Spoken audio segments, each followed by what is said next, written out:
I'm good. How are you? Pretty good. Yeah, it's getting sunny in Chicago, so my spirits are lifted a little bit. Good.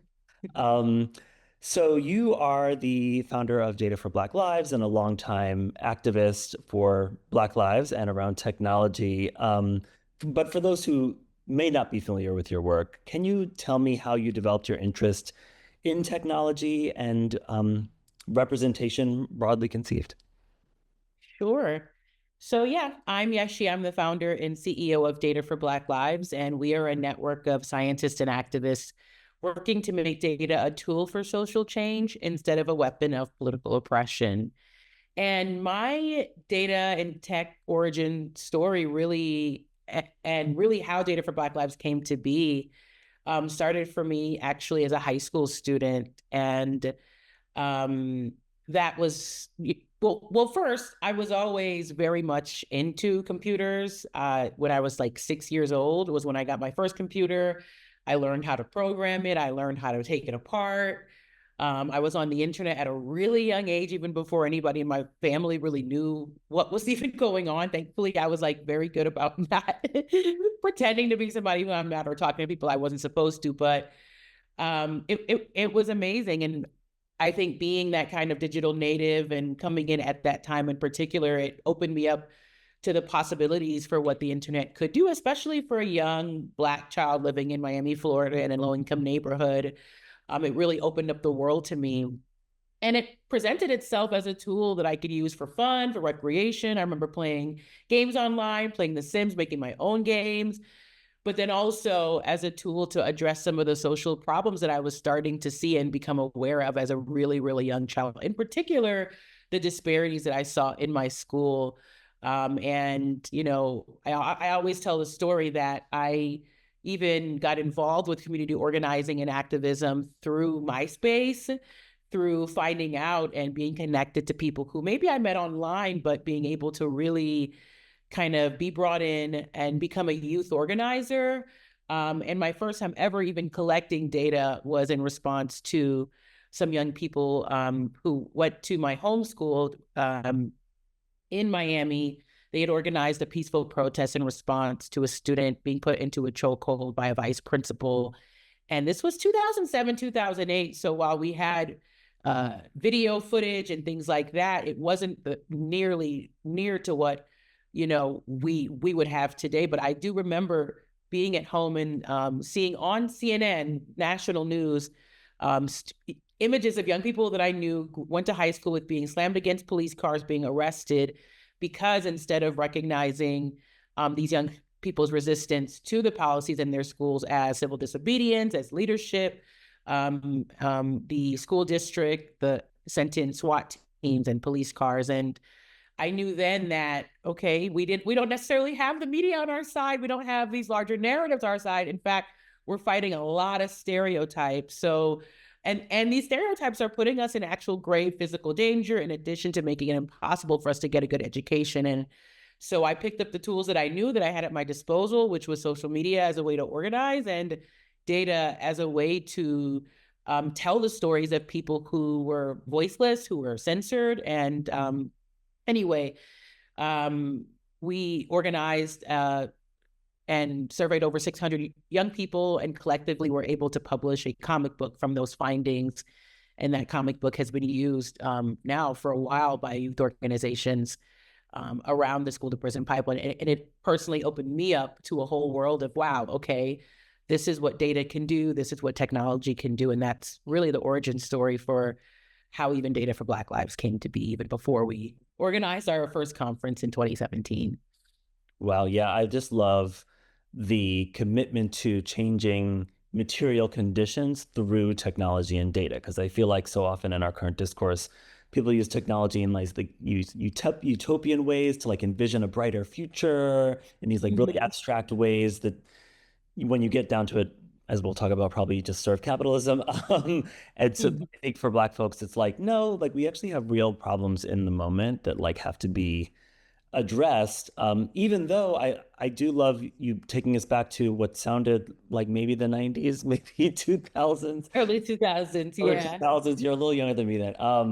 and just like the kind of millennial generation and how we kind of have seen technology grow up, and we've grown up with it. So we have these like youthful, joyous, exciting relationship to it, right? Where like we saw this thing that could connect us and expand our worlds, which as children, it's like, you're so kind of in your neighborhood, in your house, etc. Mhm. And then I think we grew up and then we saw, oh, but the world is actually kind of messed up. And so it's not just Right. all fun, right? Uh, Right. so I really much very relate to this story. I'm curious then, was that your moment where you realized, oh, this is a tool that can be used not just for fun, but for collective action and storytelling? And if so, I know you continue to do activism. How did you know what to do next? Where did you go next with data and technology? Yeah, and you know what? I'm even thinking about it before because even before I got involved in the racial justice work and just I didn't call it racial justice then. I just saw wire at my school, young people, at a predominantly Black, predominantly immigrant school. I just saw the disparities between the young people who went to the schools in wealthier neighborhoods or who were more that were predominantly white. And I just like it was just very obvious to me. But even before that, I used the internet to like be an animal rights activist. I grew up vegan, but my family weren't really like PETA activists. But I remember going online and like they had activism toolkits where you could like print out flyers and they'll even mail you stuff. So they would mail me things and you could connect with other PETA activists. And I remember being in middle school, just, it was a little very passionate, but also just trying to educate other young people, other kids really, because I was 13, 12, about animal rights. And while many of them didn't have the decision-making power to say, I'm going to go vegan, I think even to this day, I talk to people and they were like, wow, that having that information then and learning about that from you was so important, especially understanding the factory farms and the industrial side, in addition to just, let's think differently about our relationship to animals and the planet. But so after that, that was my senior year of high school. I had, you know, well, yeah, so that was my senior year of high school. And by then I had already, had begun the process of getting into college, going to college. And thankfully, I got an early decision to Brown University, which was a huge deal for me because of the background I came from, my material conditions specifically at that time. And going to Brown, I think, especially from where I was coming from, made me really, wow, like this is just a gold mine of opportunity for things that I could learn. And I think because my focus was I need to bring these skills and this knowledge back to Miami, I went in and I took advantage of the open curriculum that they have and that they had and that they still have there, and really kind of crafted my own major within the Africana Studies department. So we would have 8 classes Africana Studies, but the rest of the 30 something classes that you had for your credits, you can kind of choose yourself. And my focus was really on, you know, trying to identify as many quantitative skills that I could take and like literally every summer bring those back to Miami and or bring those back to whatever context I was in. And so during that time, I had opportunities to work over the summer even in California during the height of the foreclosure crisis, when I think at that point when we were canvassing in Oakland, there had been over 500,000 foreclosures, and it disproportionately impacted Black communities, especially in West Oakland, where that was my, like, as a youth organizer, my turf was to go door knocking, connect with residents who were facing these changes and facing these policies and evictions and foreclosures, and organize them so that in the event of a foreclosure in their neighborhood, that they could come together and do a blockade for their neighbors, but also just to educate people around how the neighborhood was changing and specifically what the roles of banks and predatory lending, and that there are opportunities for people to come together and resist. And while actual social media didn't necessarily play a huge part of that, the biggest thing was the data collection that we did. And I was an intern for the School of Unity and Liberation in Oakland. And on this specific site, my actual internship site was Just Cause Oakland. and they had partnered with the Alameda County Health Department to do surveys specifically asking residents about the impact of foreclosures in their neighborhood and how it affected their health, right? So even before we had this conversation about foreclosure blockade, about all of that, about organizing, about resistance, about, addressing the bad practices of Wells Fargo, Bank of America, the most important thing was asking people and doing that data collection on people's actual health, right? How were the conditions of eviction, slumlords, lots of houses were being bought and blighted. How was that affecting people's actual material existence? And that was a really formative time. And anyway, after, that was an sort of example of how I was able to integrate what I was learning in the classroom at Brown University and then bring it right back to the community, whether it was my community or other communities. But it was really when I graduated and was asked to come back to Miami, to Power Youth Center, to lead a study and a policy campaign around Black infant mortality. And that same summer was the year that Trayvon Martin's murderer, George Zimmerman, was acquitted. That's when I really, really saw, wow, we really have an opportunity, whether it's with the data tools at our disposal, as well as with the social media tools at our disposal, to actually address those material conditions, but also amplify our stories to the world that would change the narratives, the kind of narratives that made it so that my, peers were instead of being seen as leaders, they were, had the SWAT team sent on them. The kind of narratives that, Trayvon Martin faced when he was just trying to go get a snack from the store and was shot down, right, by a neighborhood vigilante.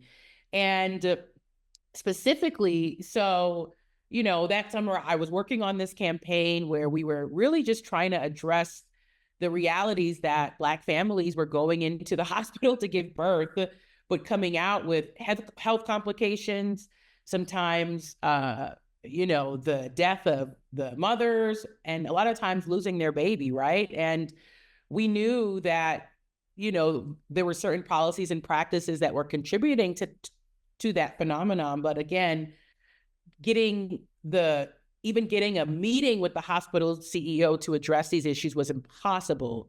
But again, what was impossible with just regular, protesting or even just trying to go through regular channels was made possible through data. And by surveying over 300 families, birthing people, moms, fathers, about their experiences giving birth, and specifically taking that data and using it to create a report card for the local hospitals, writing a really strong report that framed breastfeeding and birth justice as racial justice, specifically in that political moment, was really powerful. And again, I came onto the campaign and it had been going on for years, but with the skills that I had, as well as the technical assistance through the grant that we had through Robert Wood Johnson, we were able to accomplish not just writing that report, but landmark policy change within 6 months, right? So that was just okay, wow, is this for me, I'm we shouldn't have had to do this in order to be heard. One family experiencing what they experience in the hospital setting is enough to change these policies. But it showed that wow, I couldn't bring 300 mothers into the room when I met with the hospital CEO. They couldn't deny the data that we had collected, right? So this was, again, happening consecutively as the Dream Defenders were mobilizing up to the Florida state capitol, and they took over the capitol for over a month in protest of the acquittal decision, as well as pushing for their own policy, kind of reframing the stand your ground policy that, again, made it essentially legal for Black children to be murdered with impunity in Florida. And, again, my focus was on the campaign work as well as the youth organizing work. And because we had very few staff, I was also tapped on to help with this mobilization. And I just remember being there. Again, we're in the belly of the beast, right? We're sleeping on the concrete floor of the Florida State Capitol. We had to be locked in every weekend because it closed, the Capitol closes on the weekend.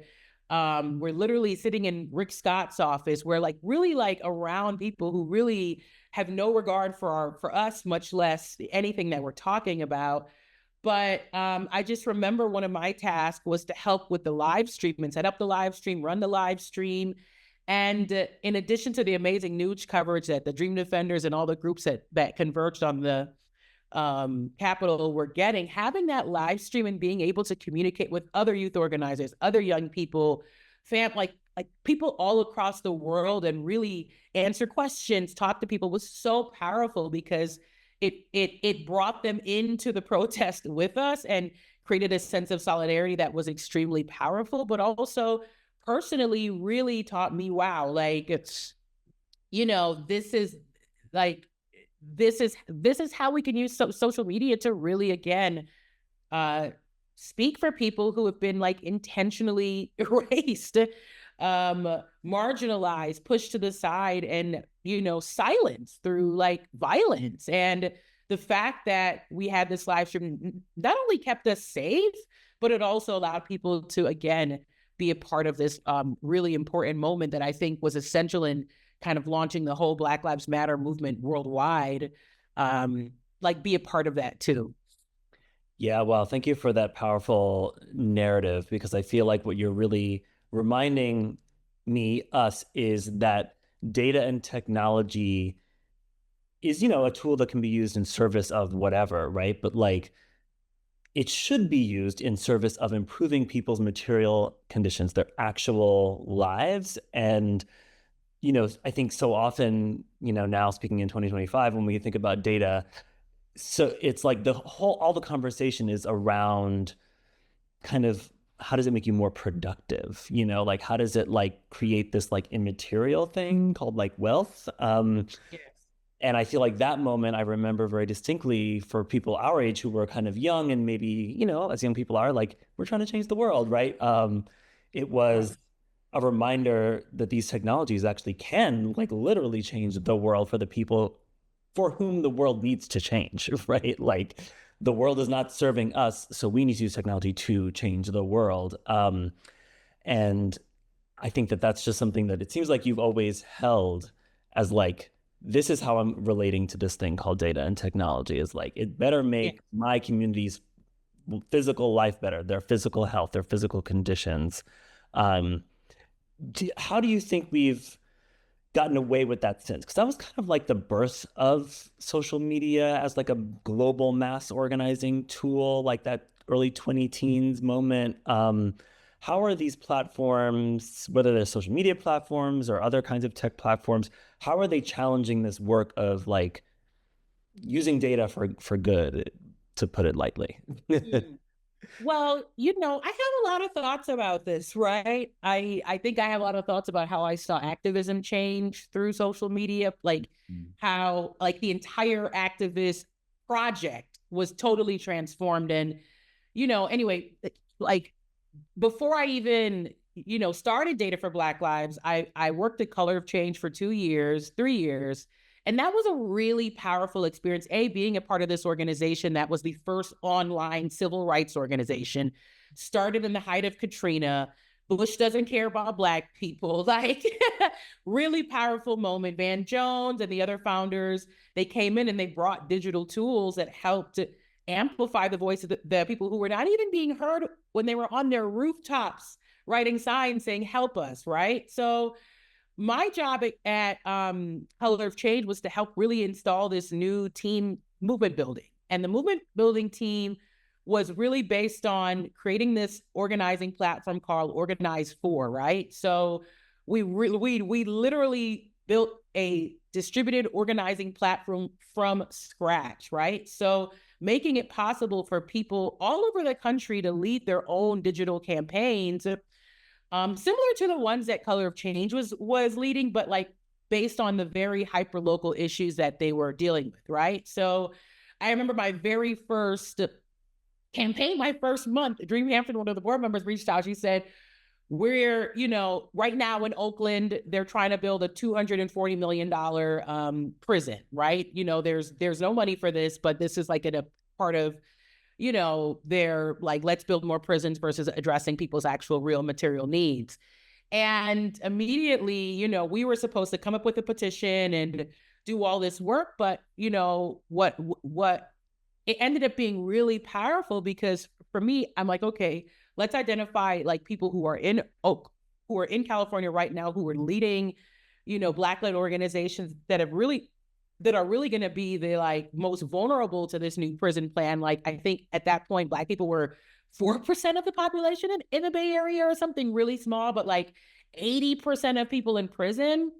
So again, this was a really big deal, and like they were really pushing it. It was a lot of drama on the ground, but it was incredible to identify Joy Jackson Morgan. She was a leader that I had built a relationship with, and she was the head of Third Street Youth, which is a Black-led organization in Bayview, Hunters Point.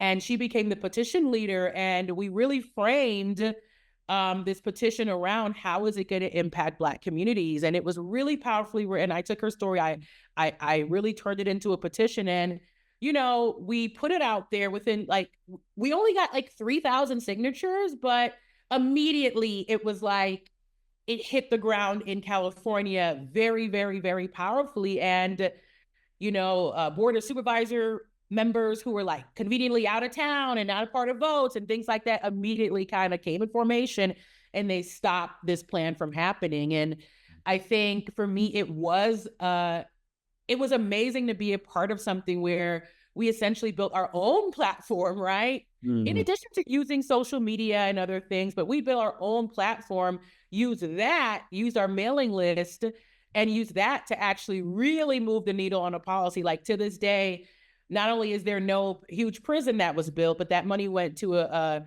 behavioral health center. And now Joy Jackson Morgan, through that thing, she built a close relationship with now Mayor London Breed, and she's like really, really deservedly so have been elevated to a really important status locally as a Black leader there. And I think that to me was the biggest accomplishment. But again, it showed, and thinking about all the other campaigns we did, whether it was voting rights, whether it was,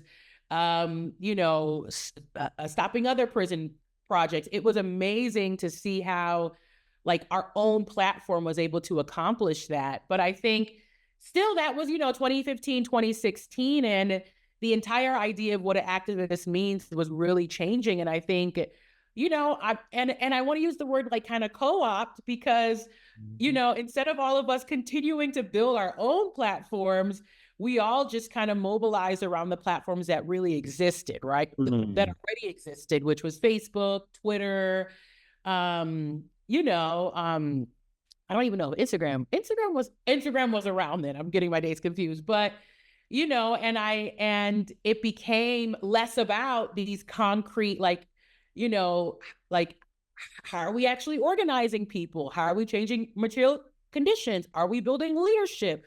Are we building political power to, how much impressions are we getting, right? The vanity metrics, right? How many followers do we have? How many people are like following what we're talking about? And I think specifically, taking it back to Data for Black Lives and the present day work, I'm really concerned about activism on social media right now. I mentioned at the workshop, we spent 2 years suing the Metropolitan Police Department to get data from a 10-year span that just to better understand the extent of social media monitoring based on stories that we were hearing on the ground, that people were getting police sent to their house over their social media posts.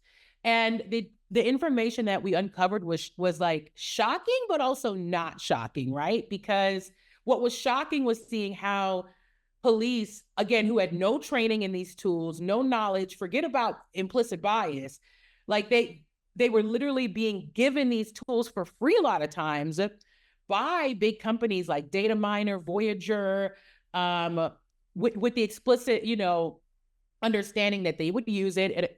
And of course, large amounts of personal data from individuals would go onto these systems as well. And, going through email conversations, they're talking about buying these technologies and using it like they're buying an iPhone, right? Send me something that works, right? And then you also see conversations between local police, National Parks Police, Department of Homeland Security, like literally analyzing one person's Twitter post, right? About how she just gave birth and how she's going back to the protest. And, we had a whole list of people who accounts were being surveilled. We obviously provided them with that information. But now I think given the current political moment that we're in, it's very, very, very important that we not only learn how to, stay safe online and to know whether or not we're actually, speaking to a police, because they have all full reign to go undercover. That's part of their main strategies. But also going back to this thing of like, I think that opportunity that was missed, as I mentioned, where to build our own platforms again, right? And I think I don't think it's too late. I think there's an over concentration on Facebook, Meta, Twitter, X, and all these other platforms, but I don't think it's too late. And actually, I think it's extremely urgent right now to do it, just given where we're at as a society and the extent of the threat that we're facing, but also, again, the actual opportunities that we have. Ashe, I love that you took us back to color of change and this idea that A, it doesn't actually take 10 million views on something to get change. It actually takes intentionality and like crafting your technology and using it for specific purposes. And you're also kind of reminding us that most change is local, or at least at the local level. You can have a lot of impact with a small amount of people. So you don't need your post to go viral and the whole world to see it to ignite a global protest movement just to like get something that will actually improve your life, right? And like you said, I think activist movements did kind of, because I think maybe of the Trayvon Martins and all of the Black people who have died and kind of been kind of publicly lynched and have ignited mass movements, have been like, oh, well, that's the way. So now we have to use these tools to do that. And you're like, no, there were all these other things happening at the same time that showed a different path. So I think that this like critique that you have of like scale and the kind of, for me as a TV scholar, it feels like broadcasting, right? Like our fetishization of like ratings, which is so embedded in capitalism, is like one big problem. Other ways that you're seeing technology kind of not serving this work of solidarity and, movement building and building a better world?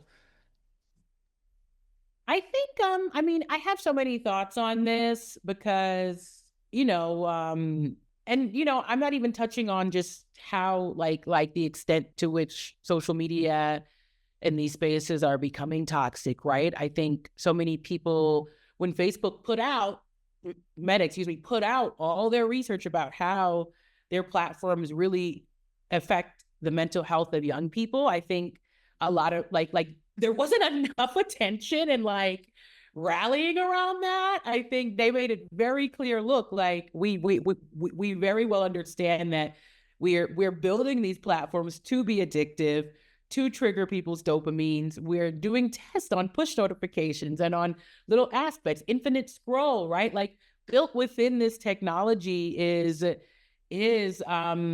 yeah, we want to keep people on, we want to keep people invested to the point of addiction. And I think I don't know, my hope is that the activist community that do, for lack of resources, for convenience, for lots of reasons, rely heavily on social media tools.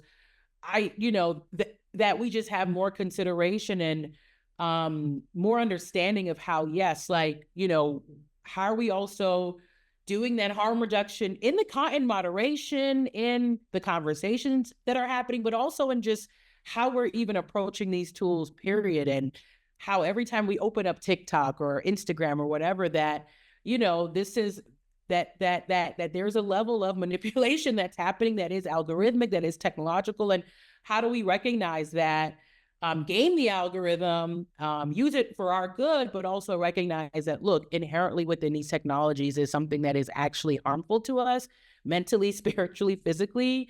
And my hope just is that, just from a spiritual sense, that we really understand that, because I think anything that we try to achieve on the good side will kind of be affected by the fact that, like, inherently these technologies are toxic, and they're not, they're not healthy. So Yeah, I'm smiling not because, of course, I'm overjoyed by what you're saying because it's really scary and dark, but because I love that you're bringing us to spirituality and this kind of like the kind of, I don't know, ineffable like effect that these technologies have on us, just like on our vibration almost. Like it feels vibrational to me.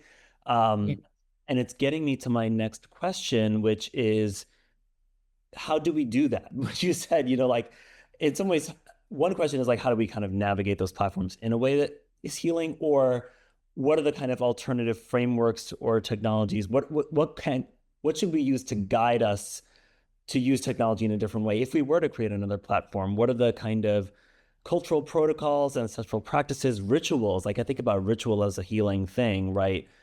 To get us to use technology in a different way. And to prompt you a little bit, I'm thinking about Data for Black Lives, when I went there, and the kinds of speakers you brought in and the kind of space you curated, you know, people who are writing about technology, but also thinking of like Dr. Fallon Wilson, right? Who's like kind of taken us to church in a way, right? Or like the way that you curated music and food. And I know you're thinking about raving. So I'm prompting you a little bit because I know that you think Yeah. about technology broadly in this way.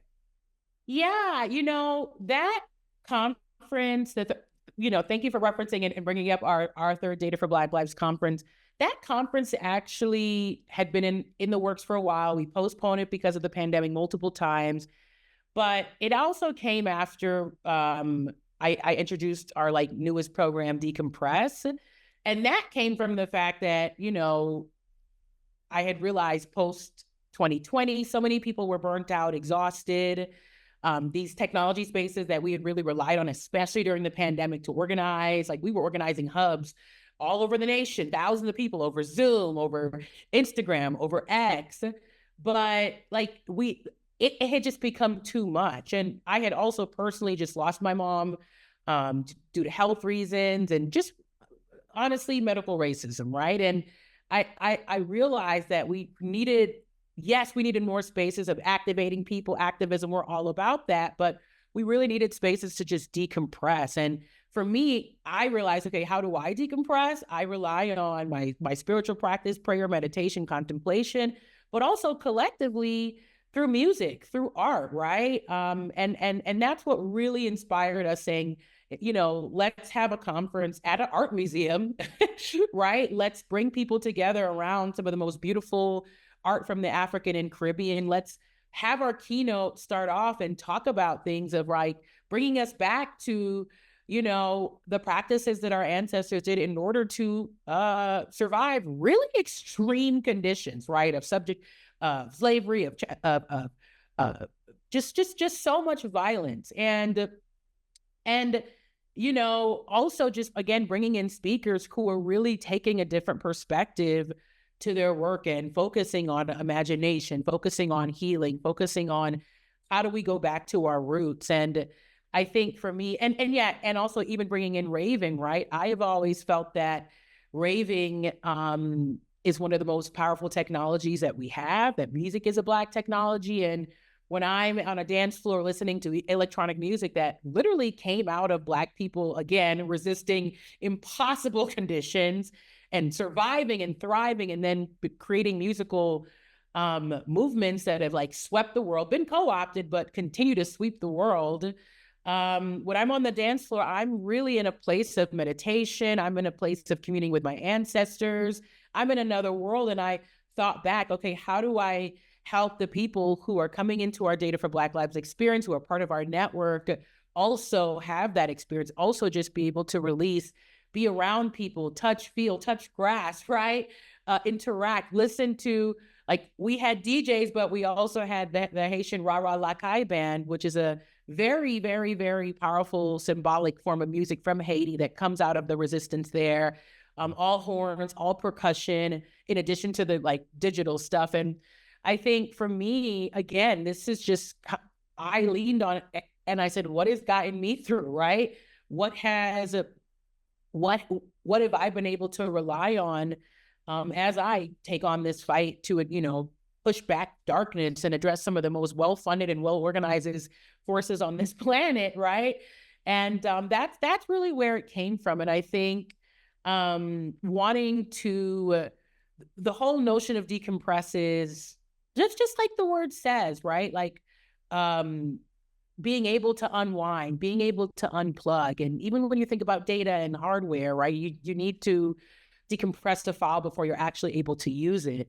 And I think wanting to make that like the center of our work, especially kind of knowing what we would be dealing with now a bit, like that was really important. And I think, again, organizing a conference is a huge time investment. It's a lot of money, but that's a big, big, big, big, big, big, big, big, like priority for us, because we want people to be able to come in person. And I think that's the like antidote to kind of being confined to sometimes, like confined to these digital spaces sometimes, right? Where, people who are often working together, kind of seeing each other's like as avatars online, just seeing their text or whatever, versus actually being in person and being able to break bread, to me is really, really important. And I think that's why, even after all these years and after everything that's happened, Data for Black Lives is such a strong movement, because that's where we place that priority of knowing that unless we're like, the only way that we can really change the culture around these technologies and change the cast of characters around who's at the helm, is that we really need to bring people together where they can take off whatever hat that they're wearing, whether it's scientist, technologist, policymaker, whoever, elected official, and come in as human beings around one of the most pressing social problems that we have right now, right? And be able to come in and kind of be able to, just approach these problems from a place of real centeredness, groundedness. That's the word I'm looking for, like a place of being grounded in reality, but also relying on the fact that, look, while we may not have been here before, our ancestors have faced similar things. So we have all that we need, and we have everyone that we need to be able to take on the challenges of this time. Oh my gosh, so good to hear that in this moment. I'm really moved because I think that you said that, when you're on the dance floor, in some ways you're meditating, you're communing with your ancestors, you're in another world, but you're also very much in your body at the same time.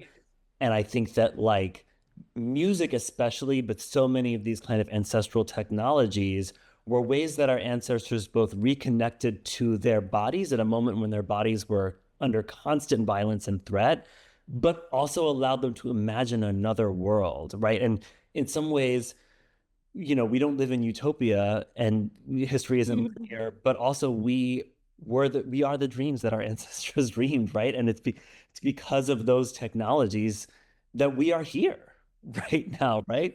This world was trying to kill us. So I just think it's so powerful that you understand. You said that people can be confined to their technologies, right? I feel like there's an energy that people understand when they're on social media, or even if they're on Zoom or they're on their email, that they're a little like, I feel hemmed in. I feel like I'm tied to this device. It feels almost like a very soft form of carcerality, right? Like there's a way that capitalism wants you tied to your work, not in your body, not in your community, not connecting to other people, because that's where power is, right? That's where resistance comes from. And so, for Data for Black Lives, you're bringing all these people who are like, we're like the people who are tied to our laptops. You're bringing us in space. And I just think for me, the intention was so clear. Like, you're going to be in your body right now and connecting with other Black people as spiritual beings, right? And it was like that from the jump. I didn't make the rave after it because I had work to do, unfortunately. But I imagine that another time I'll make your next rave. But I imagine that, like, yeah, part of the power of Black people who are doing technology is not just our technical skills, but like the fact that we can work together, right? But to do that, we need to be in our bodies, and we also need to be imagining a future. And it seems like that was like so part of the core programming analytic for that specific conference. Yes, exactly. I'm glad that you felt that. And I'm glad you couldn't go to the rave, but that's really it. And I had so many people tell me that I just needed to dance. I just needed to move. I just needed to, and you know what, like we talk about movement building, and for me, I'm like at the most smallest level, we need to move our bodies. We need to, and And dance floors do have the power to really, I think, become spaces where like laboratories and sort of, microcosms for like new ways of interacting. I mean, it's been used to, develop new prototypes for fashion, for music, but also for society, right? And I think that's definitely something that I'm committed to as a methodology. But practically, people were just happy to move and dance and, feel alive in their bodies. And I think creating a safe space for that is just, again, something that I love doing. And I think what was one of the biggest achievements just for the whole conference, not even just for that event. So Yeah, absolutely. So I'm gonna conclude with two very specific but potentially very obnoxious questions, which is, I want to ask you about if there's one specific thing. It can be a design feature, it can be a cultural practice, it could even be a policy, platform policy, government policy, that you both love about social media or technology that you think we can bring this forward into the future, and one thing that you don't love that we should change. So something about the way that we use social media or technology, something about the way that it's regulated or structured, that is actually, this isn't that bad, we can keep this. And then we definitely need to move away from or change this. yeah, I actually think like overall, I like the actual social media platforms, right? I like Instagram. I like being able to post and share things. I like the comment feature. There's some features and things that are like not great, right? That I personally as a designer wouldn't do or as a product person wouldn't do. It's not like okay, right. I would get rid of the algorithms and what they're sort of incentivized and program and trained to show, because that's where you get the shadow banning and all those things from. But I think my biggest issue, and this comes back to our mandate to abolish big data, is that it has concentrated so much power into the hands of a few people. In fact, in the case of Meta, one person, right? It has become, it is this like, it is really a kind of a utopia in itself. It is really egalitarian. You go on there, you can share posts, even if someone's shadow banned, if you look hard enough, you'll find their profile. It's amazing. But I think when we're on there, we get this illusion of, wow, this is for everybody, but we forget that it's actually owned by one person. And that person has been able to influence multiple elections. Or now the individual who owns X has been very involved in this whole societal restructuring and lackadaisical effort to address debt at a federal level, right? And in regards to other platforms like TikTok, that's been embroiled in a whole battle US versus China that has become like, again, part of a larger political, global political conversation on power, geography, and just so much, right? Especially given these tariffs and those conversations. So it isn't really the platforms itself, and even seeing people take, these platforms and create their own using the exact same structures. I'm like, okay, wow. It's not the platforms, it's the fact that it's literally been a way to hoard power, to hoard resources, to hoard consent, to hoard everything. And I think when you have one people or maybe a handful of people who are literally in control of people's entire digital realities, as well as the data and the advertising dollars and the eyeballs and the attention that comes from that, there is the opportunity for that to be weaponized, right? And we've seen that happen time and time again. And my fear is that weaponization is just going to become more subtle, right? Because people are just like, okay, well, I'm just busy on the platform dealing with whatever I'm doing for, focus on my day-to-day life on here, not on the fact that, again, this is part of someone's actual political agenda to maybe one day become president, control the entire global economy. And I think that's the part that we have to continue to remember. And that's why our biggest demand and biggest mandate is to abolish big data, which means to dismantle the structures that put the power of data into the hands of a very few and put it into the hands of those who need it the most. And specifically, really reminding folks that none of these platforms and even the way that, you know, they're structured would not have been possible without the most influential economic system in modernity, which is chattel slavery. So making those connections are very important because I think, again, we live in a historical world, but we are living in a world where we see the impact of history and history repeating itself. And so again, yeah, I actually think the actual platforms are fine. I can get into some of the hiring practices, things like that. But I think that goes back to the fact that these are really ways for people to wield power. And we have to remember that. And that should be motivation to develop our own platforms, even if we're not going to get 2.1 billion users. We don't need that many users for the work that we're doing, right? So yeah. I love that. I mean, I think that you're just taking us back to the beginning, which is that the problem of technology is about the power relationships that it's embedded in and the ways that it's utilized by people to leverage power. And so how do we gather ourselves so that we can fight back and actually empower ourselves as communities and not as like individuals or singular brands that are popular or whatever. And so, yes, we can develop our own platforms. We can have an Instagram that's not toxic and doesn't make you feel bad about yourself and also maybe empowers you to support your local community.